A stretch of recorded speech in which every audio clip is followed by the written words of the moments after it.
Now, many of the things that I express through such as YouTube video or maybe Facebook Live or maybe some podcasts is always related to conscious manifestation. Now, when I started to explore different spirituality, I think I arrived at the conscious manifestation because consciously manifesting means to become the creator, to own your own mind. So if you're not owning the mind, what's gonna happen is the is gonna start owning you. And let's say when somebody is in the negative bubble and you cannot get out of there and get stuck, it means that the mind is in that moment owning you.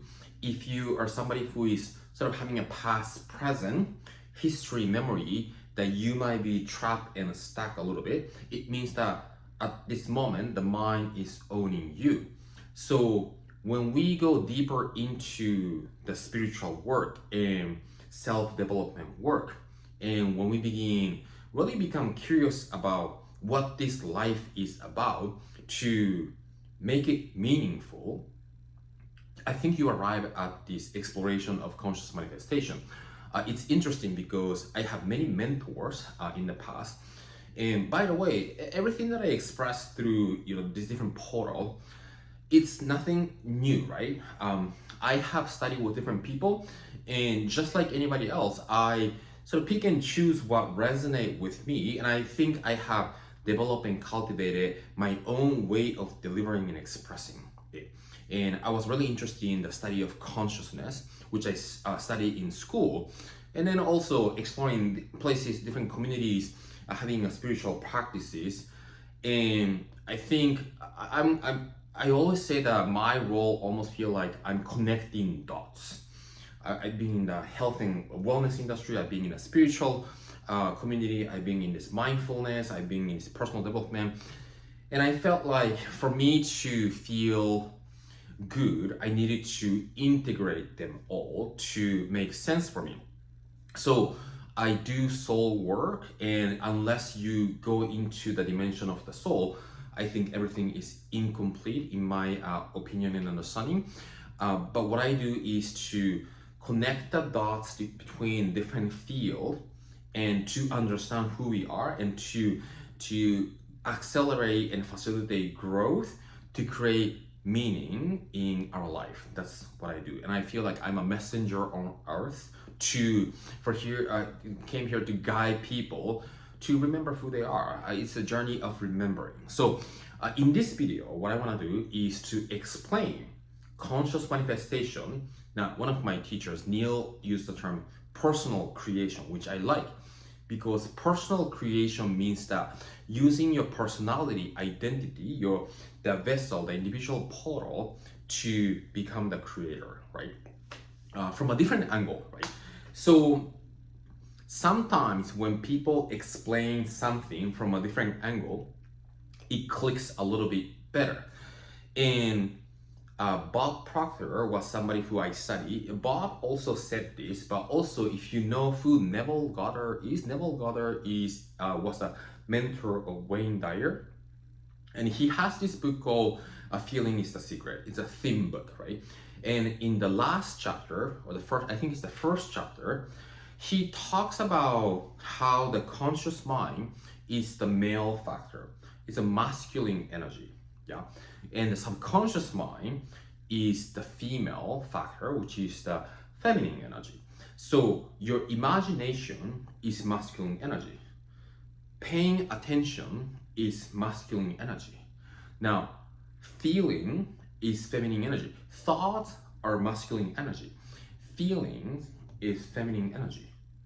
And intuition is feminine energy. So there's this universal law called perpetual transmutation of energy. And what that is that when you hold an image and picture in the screen of your mind using your thoughts and imagination, and then when you impress that thought upon your subconscious mind to feel what you're thinking, yeah, let's do some examples. So think of something that you truly desire that gives you lift, gives you an inspiration, gives you an overwhelming amount of gratitude.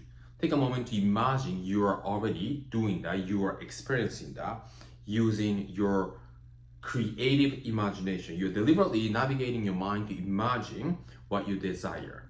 Then begin creating an emotional experience in your body, how it feels to be there, how it feels to be there, right?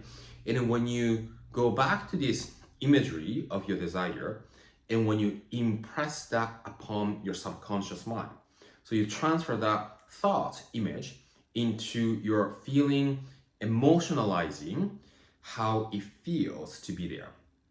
And then when you repeat that over and over, to go there until that becomes natural, that you almost forget that you didn't have that in the actual 3D reality, but in the 4D reality that you're creating, that you're initiating, you are already feeling it. Yeah. And you impress that through repetition by going there long enough, intensifying the emotion and the feeling so it feels real, because your subconscious mind cannot differentiate what's real in the 3D and what you imagine. So you want to feel as if it's happening right now and emotionalize it. That process, and when you do that, and then when you begin taking action in life, what's going to happen is that's the perpetual transmutation of energy. You begin moving the energy to become the cause of the attractive force, and that result reciprocity, right? Law of reciprocity, and it's start coming back to you as an after effect. Yeah. So that is the universal law, perpetual transmutation of energy, right? You create the feeling and you move through life, and as a return, you will attract how you're vibrating at the subconscious level. Now, that process, actually, this is what I love about what Neville said. That process of impressing your conscious idea into your subconscious mind is the male factor and the female factor uniting. Subconscious mind is the womb of creation. And then when you begin taking action, you are actually giving birth in the 3D physical world, that idea through the womb subconscious creation. Yeah. And another layer of this that I love is that every single time when you work on conscious manifestation, you start with your intention. Yeah. You have a desire and you intend deliberately navigate your mind. And then you go there, right? And then before the creation, you will have a little bit of disruption. You will have a little bit of contrast. Something goes wrong in your life. And I want you to assume that that's part of the process of creation. Intention, there's going to be a little disruption, and then creation follows. So when something goes wrong or something is not in balance, out of equilibrium, I want you to expect something great creation is going to happen right after it, because that's the part of law, universal law. So that analogy, I like to explain mother giving birth, right? You have an intention in the mother have the baby inside, and in order to manifest the baby, the mother needs to go through some pain. Yeah. Before the birth of the idea in the physical form, there's gonna be some contrast.